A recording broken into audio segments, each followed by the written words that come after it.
For more on the China-Vietnam relations, I'm joined by Marc Mealy. He is the Vice President of Policy at the US-ASEAN Business Council. It's good to see you, sir. Oh, good to see you as well. It's been too long. This political tension versus economic cooperation, a lot of headlines are referring to that. Let me first get your reaction to the state visit. Well, I think obviously it's an important visit. As you've noted, China is a major partner for Vietnam in terms of global trade, major source of investment. So obviously, I think there really is a desire probably on both parties to make sure that some of the challenges which are out there don't disrupt or interfere with the important economic relationship. So in your view, what are the top one or two challenges?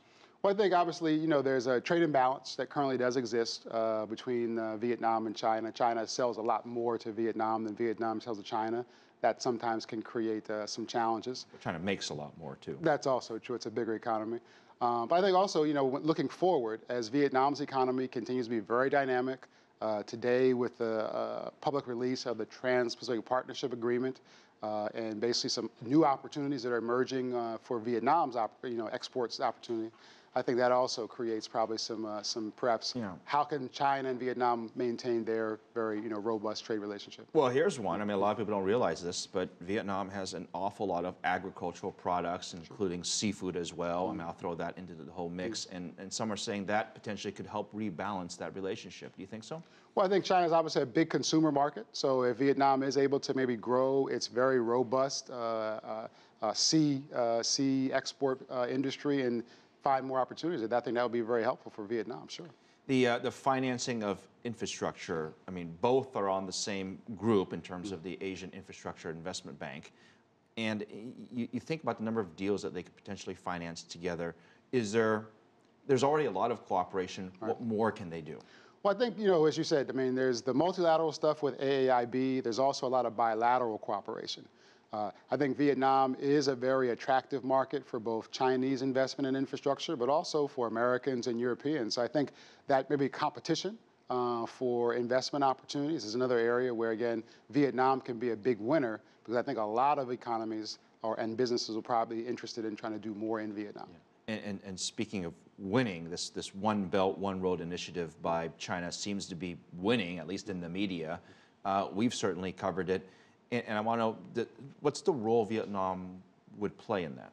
Well, I think as one of China's major trading partners in Southeast Asia, obviously if within the One Road, One Belt initiative, if that includes projects like infrastructure projects that would be done in Vietnam to improve connectivity between those two big trading partners, that can be very helpful to that overall kind of initiative.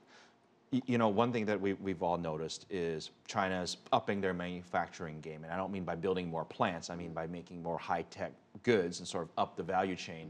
And a lot of the for lack of a better word, lower-level goods are being made in places like Vietnam and Malaysia. So they're getting a lot of that business. And I have to imagine that there's an awful lot of factories that are working together. Is that true? I think you're absolutely right. I think probably business people. We don't hear about it all the time. I think commercially, as you see changes in these supply chains, and whether it's a Chinese corporation or American or European, and they're looking for if they can produce similar goods, maybe take advantage of some different cost structures in China or in Vietnam, you'll see that movement. And I think the fact that Vietnam, again, because of its participation in the TPP agreement, is going to be a new location that has better preferential market access into the United States and other big markets, I wouldn't be surprised to see a lot of companies from a lot of different countries looking to invest in Vietnam. If I was a country, I'd be a little envious of Vietnam, right? Because here you have a country with all these young people, all this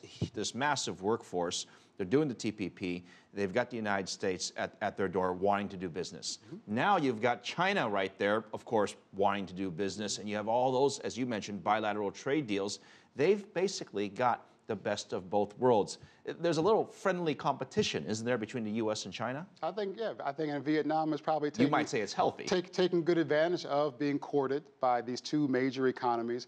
And not only, I think, in terms of the ability to make things and export, but I think what really excites a lot of companies around the world is not only the large consumer market, but it's also the emerging of entrepreneurships and startup and technology Vietnam is, I think, is a very, very dynamic market right now. And this is an area you cover very closely, and this hasn't been a good year, by the way, for developing countries. We all know that. Sure, But Vietnam is special. I know it's special to you. Tell us, how's the economy doing, and why is it so special? I think Vietnam's economy has weathered sort of the global challenges better than other emerging economies because, one, you're talking about a diverse export base coupled with a good-sized domestic market.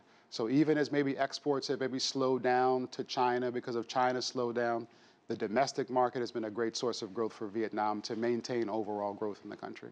All right, Mark, always good to speak with you. Good to see you as well. Thank you. Thanks.